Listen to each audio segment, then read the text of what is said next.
Good morning, শুভ সকাল। কেমন আছেন আপনারা সবাই? নিশ্চয়ই খুব ভালো আছেন, আমিও খুব ভালো আছি। আজ হলো সোমবার, ঘড়ির কাঁটা 9:30 ঘরে। শুক্রবার না, শনিবার দিন পুপুর পরীক্ষা শেষ হয়েছে। তাই এই কয়েকদিন আমি আর ক্যামেরা হাতে নিইনি, ইচ্ছা করছিল না। প্রথমত পুপুর পরীক্ষার সময় আমার ঘুমের ঘাটতি হয়, আর ঘুমে ঘাটতি হলে মেজাজ খিটখিটে থাকে। তার উপরে না আমার প্রচণ্ড একঘেয়ে লাগছিল। মনে হচ্ছিল দূর আমি কি করছি, সকালে ঘুম থেকে উঠে রান্না বাড়ি খাওয়া, তারপরে আবার খাওয়া দাওয়া ঘুম, আর নিজের জীবন নিজের কাছে একঘেয়ে লাগলে আপনাদের সামনে কি তুলে ধরবো বলুন তো। তা মনে হলো যে এই একঘেয়েমিটা কাটুক, মন মেজাজ ঠিক হোক, তারপরে ক্যামেরা অন করে বন্ধুদের সঙ্গে আড্ডা দেব। আর এই কয়দিনের মধ্যে যে একটা অন্নপ্রাশন বাড়িতে গেছিলাম, জানেন তো? কবে ছিল জানো? শনিবার দিন ছিল অন্নপ্রাশন বাড়ির নিমন্ত্রণ। সেখানকার কিছু ভিডিও ক্লিপস তুলে রেখেছি, সেটাকে এডিট করব। আমি তো এই ফোনটা নিয়ে যাইনি। তা পুপু অন্নপ্রাশন বাড়িতে গিয়ে বলছে, কী হলো মা, তুমি ভিডিও করছো না? আমি না রে, আমি কদিন এই ক্যামেরা থেকে দূরে রয়েছি, মন মেজাজ ঠিক হোক। বলছে ওই সব বললে চলবে না, আমি আমার ফোন থেকে ভিডিও ক্লিপিংসগুলো তুলে দিচ্ছি, কিংবা আমার ফোন থেকে তুমি ভিডিওগুলো করো, পরে যখন মনে হবে এগুলো এডিট করার সময় এসে এডিট করে বন্ধুদের কাছে পাঠিয়ে দেবে। এগুলো তো আমাদের এক একটা স্মৃতি না, মানে বন্ধুরাই দেখবে বলে ভিডিও বানানো নয়। এই যে আমি কত ছোট ছিলাম, পুপু আমাকে যেভাবে বোঝায়, আমি কত ছোট ছিলাম, বাবাই একটা কেমন ছিল, সেইগুলো যে এই ভিডিওর মাধ্যমে তুমি তুলে রেখেছো, আমরা যখন দেখি কত ভালো লাগে না? আমি হ্যাঁ, সে তো ভালো লাগে, তবুও মানুষের মন তো সবসময় একরকম থাকে না। আমার এই কয়দিন ধরে খুব খারাপ লাগছিল, ভাল লাগছিল না, কিছুই যেন ভাল লাগছিল না। এবারে ঘরের লোকের সামনে তো সেগুলো বলা যাবে না, বলবে হ্যাঁ থাকছো খাচ্ছো, তাও আর ভালো লাগছে না, ভালো লাগছে না, এ আবার কেমন কথা। ওরা ভাবে কি এই যে এই বিল্ডিং বানিয়ে দিয়েছে, 2 বেলা দুমুঠো খেতে দিচ্ছে, ভালো শাড়ি জামা কাপড় পরছি, এর বাইরে আর কি দুঃখ থাকতে পারে একটা মহিলা মানুষের? কিন্তু আমাদের ভেতরে যে হরমোনাল কত রকম চেঞ্জ হয়, সেই চেঞ্জের জন্য কখনো মন খারাপ লাগছে, কখনো আনন্দ লাগছে, কখনো খিটখিটে লাগছে, বিরক্ত লাগছে, প্রচণ্ড পরিমাণে রাগ হয়ে যাচ্ছি, বুঝেছেন? এরকমই হচ্ছে। তা এটা স্বাভাবিক। এটা অনেক এই আমাদের ইন্দ্র মাছ আনবে, সেই জন্য বাজার থেকে ফোন করেছে। কালকে মেলায় গেছিলাম, তা মেলা থেকে এই সমস্ত টুকটাক জিনিস কিনে এনেছি। এই বাটিগুলোর দাম নিয়েছে 100 টাকা করে। আমি আর পুপু সকালে টিফিন টুফিন খেতে গেলে এই ছোট বাটি লাগে, তাই এটা বললো মাইক্রো ওভেন প্রুফ, জানি না। আর এই কাপগুলো কিনেছি, ঘরে যে জোড়ায় জোড়ায় কাপগুলো ছিল তার একটা করে ভেঙে গেছে, বুঝেছেন? আর পুপু আমি চা খেতে বসলে দুজন দু রকমের কাপে চা খাই, তো মনে হয় কি দুটো স্বাদ আলাদা, তাই আমাদের জোড়া কাপ লাগবে। আগের ওই একটা একটা করে কাপ যেগুলো আছে সেগুলো ফেলে দেব, এখন আবার নতুন করে কাপ কিনতে হবে। একসঙ্গে এতগুলো কিনবো না, ওই মাঝে মধ্যে 2-1টা করে কিনে নিয়ে আসবো। এই কাপগুলোর দাম নিয়েছে 40 টাকা। আর এই যে সাদা কাপ তো আমার সব সময়ের জন্যই প্রিয়, এই যে সাদা কাপ এনেছি। আরও অনেক কিছু এনেছি, দাঁড়ান দেখাই আপনাদের, নালে শান্তিতে অন্য কাজগুলো আর করতে পারবো না। এই দেখুন, আমার ঘরে এই ধরনের হাতার যে কি অভাব লেগেছে। জন্মাষ্টমীর সময় সব ওপরের ঘরে ঠাকুর ঘরে নিয়ে যাওয়া হয়, তারপরে মাজা ঘষার পরে যে কোথায় রাখি খুঁজে পাই না। তা ভেবেই রেখেছিলাম মেলা আসলে এরকম দুটো হাতা চামচ কিনবো, দুটো কিনেছি। আর তো মেলাতে আছে ক্লিপ, ক্লিপ না কিনলে হবে না। এই দেখুন, এই যে এই ক্লিপগুলো 3টে 50 টাকা দিয়ে এনেছি। 3টে ক্লিপ নিয়েছে 50 টাকা, আর একটা করে কিনলে 20 টাকা চেয়েছিল। এই ক্লিপ কেনা হয়েছে, আর পুপুও কিনেছে পুপুর ক্লিপ। এই দেখো কতগুলো ক্লিপ কিনেছে, এই ক্লিপ কিনেছে। এই ক্লিপগুলো না মটমট করে, ভালো হয় না, ও পছন্দ করে কিনেছে। আর এর মধ্যে মনে হয় কানের রয়েছে, পরে দেখাবো। আর কি যেন বলতে গেছিলাম, কিছু বাসন কোসনও পছন্দ হয়েছিল, কিন্তু এত ভিড় না, ঠেলে ভালো করে দেখতে পাচ্ছিলাম না। আর তো জানেন মেলার ভিড় দেখলে আমার কেমন একটা আতঙ্ক হয়, ব্যাগ প্যাটোরা সব বুকে আগলে নিয়ে তারপরে দোকান ঘুরেছি। পুপুকে বললাম 8টার সময় মেলায় গেছি, 9টা 9:30টার মধ্যে বন্ধ হয়ে যাবে। তা অত বড় মেলা ঘুরতেই তো লাগবে আধা ঘন্টা পৌনে 1 ঘন্টা। তা পুপুকে বললাম তুই ওই পাশে যা, তোর যা যা কেনার দরকার কিনে নে, আমি এই পাশে যাই, আমার যা যা দরকার আমি কিনে নিয়ে দুজনের কাছে ফোন আছে, ফোন করব, এই জায়গায় আসবি বাড়ি। বলছে ঠিক আছে যাও মা। নাহলে কি বলুন তো, ওই হাত ধরাধরি করে মা মেয়েতে যদি কেনাকাটা করতাম না, কিচ্ছু কিনতে পারতাম না, শুধু মেলা ঘুরে পা ব্যথা হতো। ছাপিয়ে গেলাম। এই গাছটা কেন এরকম মরে যাচ্ছে গো? হ্যাঁ, কিন্তু পাশের গাছটা তো ভালো রয়েছে। এই যে কি হলো কি জানি, কালকে খেয়াল করেছি। এগুলোকে বললাম কি গো জল দাও না, বলে হ্যাঁ জল দিয়েছি তো। আজকে অনেকদিন পরে ক্যামেরাটা অন করলাম না, মনে হচ্ছে আপনাদের সঙ্গে অনেক কথা বলি, অনেক কথা বলি। গলার এখানটা কি যেন আটকে রয়েছে। কদিন পরেই তো আমরা ঘুরতে যাব, তা ঘুরতে যাওয়ারও কেনাকাটা কালকে করে নিয়ে এসেছি। আর বাকি রয়েছে হাওয়াই চটি আর টুকটাক, ওগুলো কিনতে হবে। চলুন পুপুকে ডাক দিই। এই পুপু, পুপু, সৌমিতা ফোন করে বললো ফোনটাকে অন করতে, তারপরে নিচে আয়। মেলা থেকে কিনে আনা নতুন বাটির মধ্যে করে সকালে টিফিন খেতে ইচ্ছা হয়েছে। তার টিফিনে কি বানাবো ভাবতে ভাবতে মনে হলো এই, আমি তো ঝাল সুজি বানানোর জন্য সুজি রেডি করেই রেখেছি। সুজিটাকে যদি এইভাবে রেডি করে রেখে দেন না, ওই বাচ্চারা যে 2 মিনিটে ম্যাগি বানিয়ে খায়, ওই ম্যাগির জায়গায় এই সুজি রেডি করা থাকলে সুজিটাও কিন্তু 2 মিনিটের মধ্যেই হয়ে যায়। তেলের মধ্যে শুকনো লঙ্কা, সর্ষে, কারি পাতা ফোড়ন দিয়ে সুজিটাকে একটুখানি নাড়িয়ে চাড়িয়ে কৌটোতে ভরে রেখে দিয়েছি। আমি এরকম কৌটোতে ভরে রেখে দিই। আলু, ফুলকপি, পেঁয়াজ, কাঁচা লঙ্কা তেলের মধ্যে ভালো করে ভাজা ভাজা করে নিয়ে আগে থেকে তৈরি করে রাখা ঝাল সুজি এর মধ্যে দিয়ে দেব।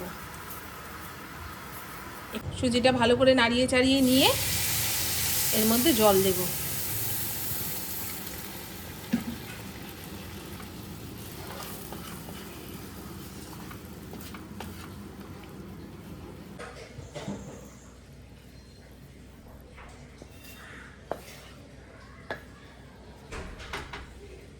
আমার জন্য হরলিক্স গুলিয়ে নিয়েছি। গরম গরম কিছুতে চুমুক না দিলে না ঘুমের ভাবটা কাটে না।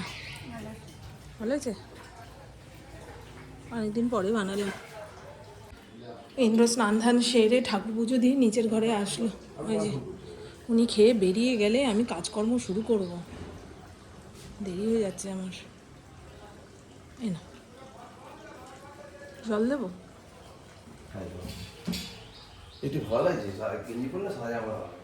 সুন্দর লাগছে, ভালো লাগছে, এটাই ভালো লাগছে। ইন্দ্র খেয়ে দিয়ে বেরিয়ে গেছে, আর আমি এখন বেছে বেছে বের করছি যে কাপগুলো ব্যবহার হয় না অথচ জায়গা দখল করে রেখেছে, সেগুলোকে তাড়াবো, মানে ফেলবো, বুঝছেন? এই যে কোথায় গেল রে ভাই, এই মরেছে নষ্ট হয়ে গেছে। চল, এই অপচনশীল ময়লা আবর্জনা আলাদা আলাদা করে ফেলতে বলে, সেই জন্য এগুলো সব প্যাকেটে করে ডাস্টবিনে ফেলছি।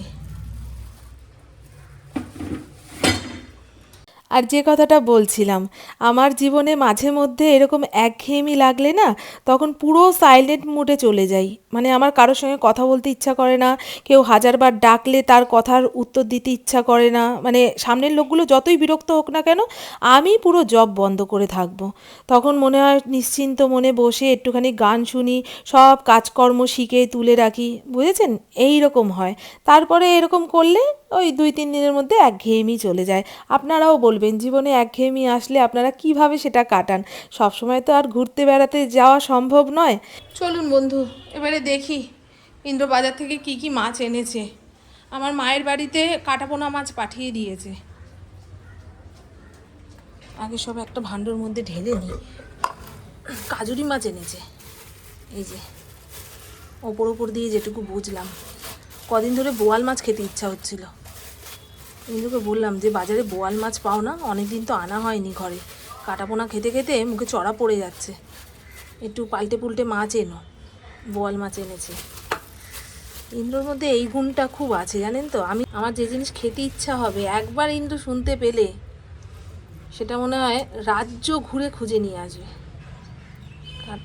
এটা এখানে কী মাছ? আর মাছ। আরে দেখতেই যেন খারাপ মাছটা। দাঁড়া, এখানে দাঁড়াবি, ভান্ডুটা নিয়ে আসি দৌড় দিয়ে। হ্যাঁ, ওই যে মাছ মাছ মাছ মাছ মাছ মাছ মাছ, থামো থামো, দেখো। ফড়িংকে বললাম মাছটা পাহারা দে। এই মাছ ছেড়ে চলে এসেছিস কেন? এই যে আমার ছেলেটা না, কাকে পাহারা দিতে দিয়ে গেছি? হ্যাঁ, বললে মাছটা সকালবেলায় জামা কাপড় ধুয়ে এই সাইড দিয়ে মেলে দিয়েছি। অনেক সকাল সকাল ধুয়ে গেছে, মেলে দিলে না ওই দুটো আড়াইটার মধ্যে শুকিয়ে যাবে, ঘরে নিতে পারবো। বল মাছটাই রেঁধে বেড়ে খাই, বুঝেছেন? তবে কাজুরি মাছও আমার খুব প্রিয়। কি করব বুঝতে পারছি না, দেখি। উচ্ছে প্রত্যেক দিন, একদিন খালি বলেছি ইন্দ্র বাজার থেকে উচ্ছে আনতে পারো না, এই বসন্তকালে তো উচ্ছে মানে তিতা জিনিস খেলে ভালো। প্রত্যেক দিন উচ্ছে আনছে, ফ্রিজ ভর্তি উচ্ছে, আবার আজকে উচ্ছে এনেছে। বলি না, যেটা একবার মুখ থেকে ফেলবো সেটা প্রত্যেক দিন আনবে, প্রত্যেক দিন আনবে। আর এই তো এখানে বোয়াল মাছ ভাজা বসিয়ে দিয়ে ঘরদুয়ার মুছতে যাব। আর জানেন, গরম তেলের মধ্যে বোয়াল মাছ দেওয়ার আগে ভুলেই গেছি যে বোয়াল মাছ ফটাফট ফাটবে। আর আমি শুনছি একখানা পডকাস্ট। আমার পডকাস্ট শুনতে খুব ভালো লাগে, বিশেষ করে সেলিব্রিটিদের জীবনের গল্প। তারা পর্দায় একরকম, কিন্তু ব্যক্তিগত জীবনে মানুষটা কেমন সেইটা শুনতে আমার খুব ভালো লাগে। আর পুপুকে দেখুন কিভাবে দলা মোচকা হয়ে শুয়ে রয়েছে। পরীক্ষা শেষ তো, এখন শুয়ে বসে গড়িয়ে সময় কাটাচ্ছে। 7 দিন পর থেকে আবার পড়া চালু হয়ে যাবে। আর এই তো বন্ধু, আমার এক চোটে সব কাজকর্ম কমপ্লিট, রান্নাবান্না শেষ, ফড়িংয়ের খাওয়া দাওয়াও কমপ্লিট। এবারে আমাদের খাবার নিয়ে বসবো। সেরকম খিদে পাইনি, সকালে একটু কিছু খেয়েছি তো, পেটের মধ্যে চোঁ ডাক, মাথার মধ্যে ভোঁ ডাক, সেটা হচ্ছে না। আর আমার স্নানও হয়ে গেছে। আমি প্রত্যেকদিন মাথায় জল দিই না, ওই একদিন অন্তর একদিন যে শ্যাম্পু করি তখনই সারা মাথা ধোয়া হয়, না হলে জল দিলে কি বলুন তো চিটচিটে হয়ে যায়। চলুন দেখিয়ে দিই। হ্যাঁ, আজকে কি কি রান্না করলাম। রান্নাঘরটা কেমন অন্ধকার অন্ধকার ঠেকছে না? আমার রান্নাঘর ভেঙে চুরে যখন নতুন করে হবে, এই পাশে একটা জানলা রাখবো, জানেন, এই পাশে জানলা রাখবো। আর এই জানলাটা হবে, তবে লম্বায় এত বড় হবে না, একটুখানি এই পাশে বড় হবে, বুঝতে পারলাম। সজনে ফুলের সঙ্গে আলু জিরি করে কেটে ভাজা করেছি, নামানোর আগে অল্প একটু পোস্ত ছিটিয়ে দিয়েছি। এইরকম সজনে ফুল ভাজা করে খেয়ে দেখবেন, গরম ভাতের সঙ্গে দারুণ লাগে। আরেকটা হয় ওই পোস্ত বাটা দিয়ে আলু দিয়ে সজনের ফুলের চচ্চড়ি, সেটাও একদিন বানাবো। এখন তো বাজার ভর্তি সজনে ফুল। আর এই হলো পাতলা করে আলু বড়ি দিয়ে মাছের ঝোল, বোয়াল মাছের ঝোল। নামানোর আগে ভাজা মশলা আর ধনে পাতা দিয়েছি। আর কয়দিন পরে আর ধনে পাতা ভাল লাগবে না, শীত চলে গেলে ধনে পাতাও ঘর থেকে বিদায়। এখন তো 12 মাসই পাওয়া যায়। আর এই হলো আমার জন্য উচ্ছে ভাতে মাখা। ইন্দ্র কারি কারি উচ্ছে আনবে, তবে ওর পাতে দিলে বলবে তো এখন খাবো না, আমি এই বিষ আনবো, মামুন তুমি খাও। তুমি বলেছো না ভালোবাসো, তোমার ভালোবাসা কোন পর্যায়ে পৌঁছে দেবো দেখো। ইন্দ্র এরকমই করে তো। এই পুপু, এই পুপু, ভাত বাড়বো, চল টেবিলে চল। এইভাবেই শুয়ে রয়েছে, পরীক্ষা শেষ, সময়টা কিভাবে কাটাবে। গুড ইভিনিং, শুভ সন্ধ্যা। ঘড়ির কাঁটা 6:30 ঘরে যাবো যোগব্যায়ামের ক্লাসে। ব্যাগ গুছিয়ে নিচ্ছি। এর আগের দিন অনলাইনে ক্লাস করেছিলাম, তা অনলাইনে ঠিক আমি বুঝে উঠতে পারি না, বুঝলেন তো, মাথাটা ভারী হয়ে যায়, কি করছে কিভাবে দেখাচ্ছে। আর ওইখানে গিয়ে করলে পাটা জোড়া করব না পাটা একটুখানি ফাঁকা করে রাখবো, হাতের এটা এতটা তুলবো না এতটা, ওখানে বলে বলে করা যায়। তো চলুন, হ্যাঁ বেরিয়ে পড়ি। ফেরার পথে সামনের দোকানটা থেকে এই সাইজের টিপ আনবো। আমার কপালে টিপ না দিলে ভাল লাগে না, সেই ঠিক আছে। আমার পপু না মাঝে মধ্যেই ফোনটাকে অন করে দিচ্ছে।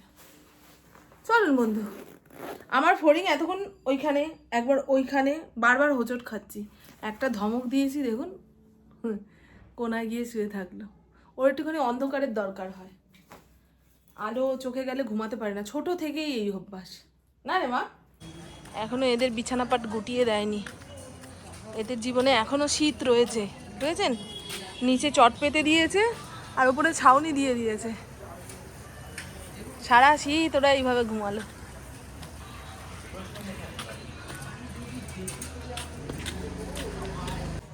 ফাগুনের সেই হাওয়াটা বইছে জানেন, একটু ঠান্ডা একটু গরম।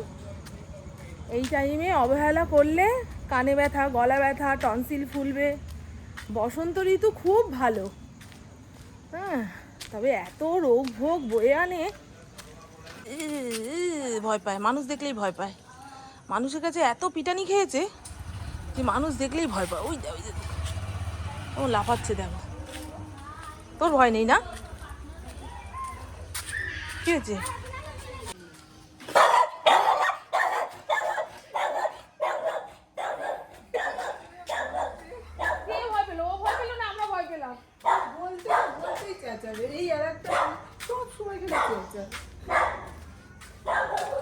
ওকে চিৎকার দেওয়ার জন্যই তো পেলেছে। রাস্তাটায় কত লাইট দিয়েছে। বাচ্চা কাচ্চারা এখনো যায়নি। আমার যোগব্যায়াম থেকে ছুটি হয়ে গেছে, বললাম না ফেরার পথে টিপের পাতা নিতে হবে, সেটাই নিতে এসেছি। অঙ্গ শোভা এই দোকান থেকে নেব। এই সাইজের টিপের পাতা আছে, দিন তো। আর লিকুইড সিঁদুর আছে, দিন।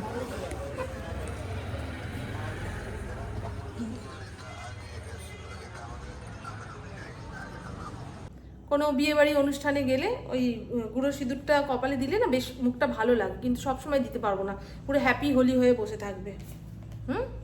এই যে লিকুইড সিঁদুরটা এনেছি, আর এই ছোট টিপের পাতা 5খানা চেয়েছিলাম, ওনার কাছে আপাতত 3টে ছিল, 3টেই নিয়ে এসেছি, পরে গিয়ে নিয়ে আসবো। আমার বাড়ির সামনেই দোকানটা। নিয়ে এসেছি মোটা চিড়ে, মাঝে মধ্যে চিড়ে পোলাও সকালবেলা খেতে ইচ্ছা করে, কিংবা পুপুকে টিফিন দেওয়ার হলে চিড়েটা ঘরে এনে রাখলে অনেক সুবিধা। আর দেখি টেবিলের মধ্যে রজনীগন্ধা ফুলের স্টিক আমার জন্য আনা রয়েছে। এখনও তো জানলা কপাট সেভাবে খুলতে পারছি না, ফুলদানিতে একটু রজনীগন্ধা কিংবা যে কোনো সুগন্ধি ফুল গুজে রাখলে ঘর দুয়ারে গন্ধ মোমো করে, খুব ভালো লাগে, আমার মন ভালো হয়ে যায় গো। একটু পরে এটার ব্যবস্থা করছি। আর এনেছি মিষ্টি। এখন আমি মিষ্টিটাকে অ্যাভয়েড করছি, কিন্তু চোখের সামনে মিষ্টি থাকলে এটাকে ছেড়ে তো আর থাকতে পারি না গো। এই জিভটাকে কন্ট্রোল করতে পারলে দেখবেন শরীরের অর্ধেক রোগ ভোগ সেরে গেছে। যাই হোক, চলুন, সবই খাবো, অল্প খাবো। তো চলুন বন্ধু, এরপরে আমার কাজকর্ম বলতে কিচ্ছু নেই। দুপুরের ভাত, মাছের ঝোল রয়েছে, এই দিয়ে সবার হয়ে যাবে। আর আমি তো রাতের দিকে একটু মুড়ি খাই, এই মাছের ঝোলের আলু ঝোল দিয়ে একটু মুড়ি খেয়ে নেবো। তো আমার বকবক আজকের মতন এইটুকুই। আপনারা সবাই খুব খুব খুব ভালো থাকবেন, নিজের শরীরে খেয়াল রাখবেন, সুস্থ থাকবেন, আর অল টাইম স্মাইল করতে হবে। টাটা, খুব ভালো থাকবেন। আজকে যা ব্যায়াম করেছি তাতে শরীর ভেঙে চুরে যাচ্ছে।